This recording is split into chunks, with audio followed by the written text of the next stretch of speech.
मैं अभय सिंह डिस्ट्रिक्ट मऊ से।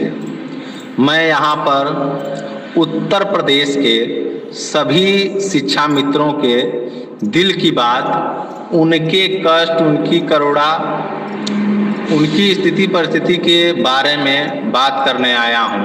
जो परिस्थितियाँ चल रही हैं इस टाइम, मैं उत्तर प्रदेश के प्रदेश अध्यक्षों से और उनके सभी पदाधिकारियों से ये कहना चाहता हूँ कि आप जो लखनऊ में 5 सितंबर को धरना देने जा रहे हैं, वो धरना हो, सभी शिक्षा मित्र आए, सभी पदाधिकारी आए और सभी जाएंगे भी, इसमें कोई दो राय नहीं है। पर हम ताली बजाने नहीं आएंगे। आप सभी लोग मिल करके जो हम लोगों से ताली बजवाते हैं और पतली गली से खुद निकल के हम लोगों को सीधे घर भेज देते हैं, इस चीज का कष्ट है। इस चीज का कष्ट सभी उत्तर प्रदेश के शिक्षा मित्रों को है। हम वहां पे क्या करने जाते हैं? अपना हक अधिकार लेने जाते हैं, अपना समान कार्य का समान वेतन लेने जाते हैं। आप खूब आश्वासन प्रदेश अध्यक्ष देते हैं, लखनऊ बुलाते हैं कि हम इनकी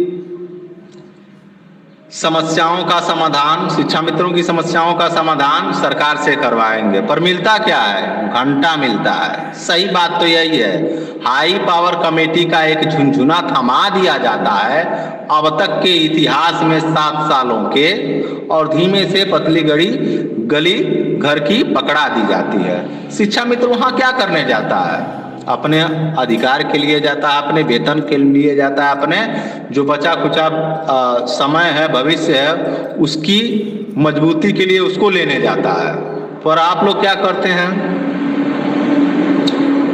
जा करके सरकार के अधिकारियों से वार्ता करते हैं और सरकार के अधिकारी हम लोगों को लालीपाप दे करके, धीमे से आश्वासन दे करके, हाई पावर कमेटी का गठन करके, अनेक बार गठन करके जो है कि हमको घर भेज देते हैं और हम ठगे ठगे घर आ जाते हैं और जियो किसी चीज का हमें नहीं मिलता।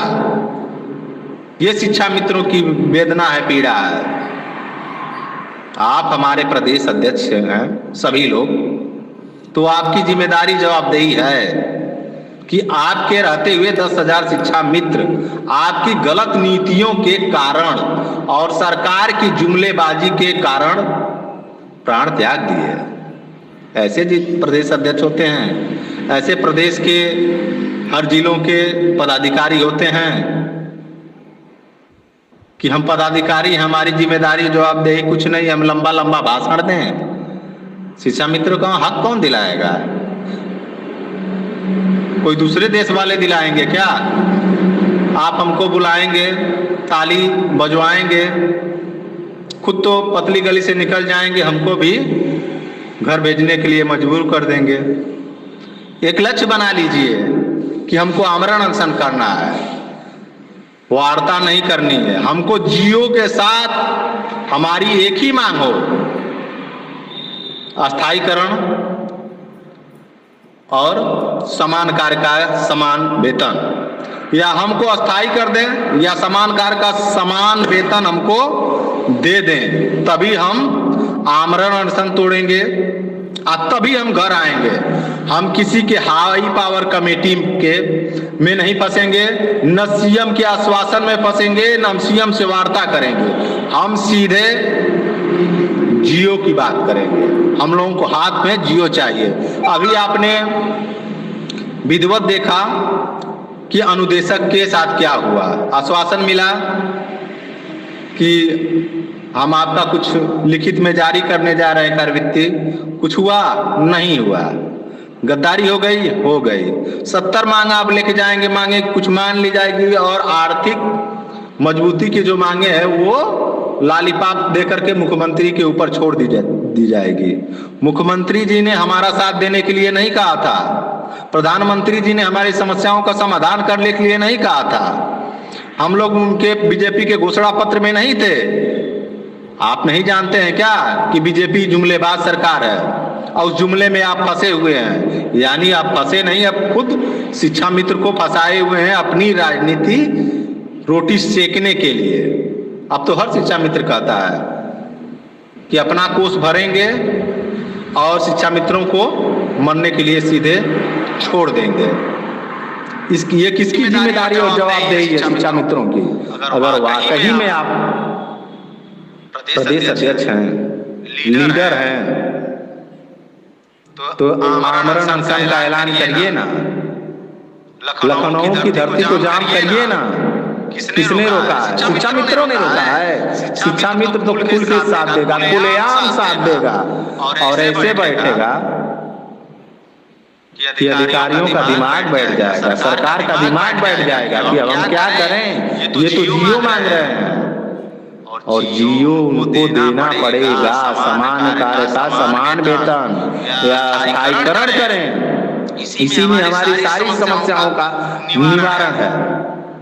हम 70 मांग लेके जाएंगे कि हम ये भी कर दीजिए, वो भी कर दीजिए, ऐसे भी कर दीजिए, वैसे भी कर दीजिए, कुछ नहीं होने वाला जब तक आप स्थायीकरण एक मांग नहीं रखेंगे। स्थायीकरण, अगर स्थायीकरण अभी कोई दिक्कत है, समान कार्य का समान वेतन का आदेश जियो के साथ कर दीजिए, हम लोग घर चले जाएंगे। हमको हाई पावर कमेटी नहीं चाहिए, हमको आश्वासन नहीं चाहिए, हमको सिर्फ और सिर्फ जियो चाहिए, समान कार्य का समान वेतन। जब हमारी आर्थिक स्थिति मजबूत हो जाएगी तो क्या 150 किलोमीटर वहीं पे रूम लेके रह लेंगे, एक हफ्ते में एक बार 2 बार आ जाएंगे घर पे।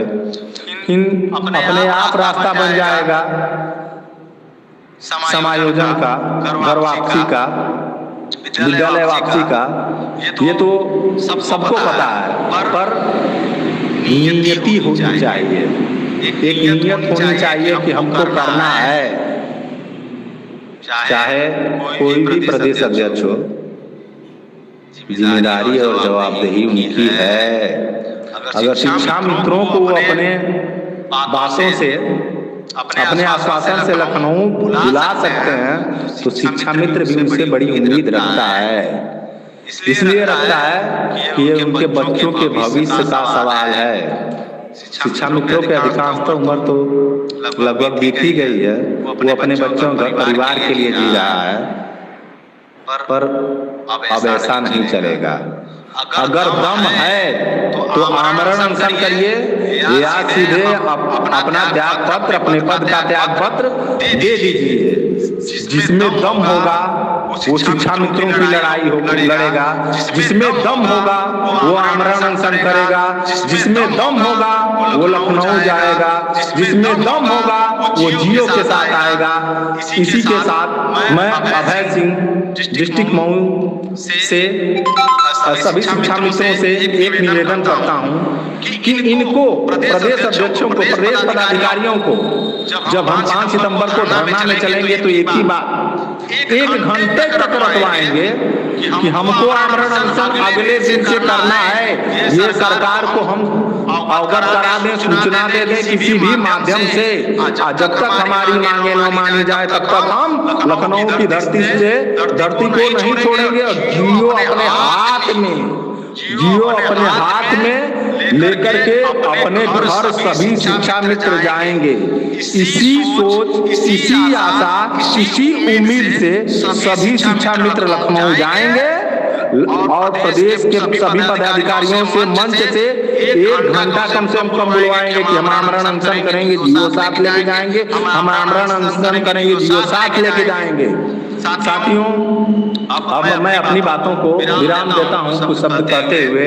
ना कोई संघर्ष, ना ही कोई पछतावा, कि क्या मजा आएगा जीने में, ये तूफान भी थम जाएंगे जब लक्ष्य रहेगा सीने में, जब लक्ष्य रहेगा सीने में। Please subscribe.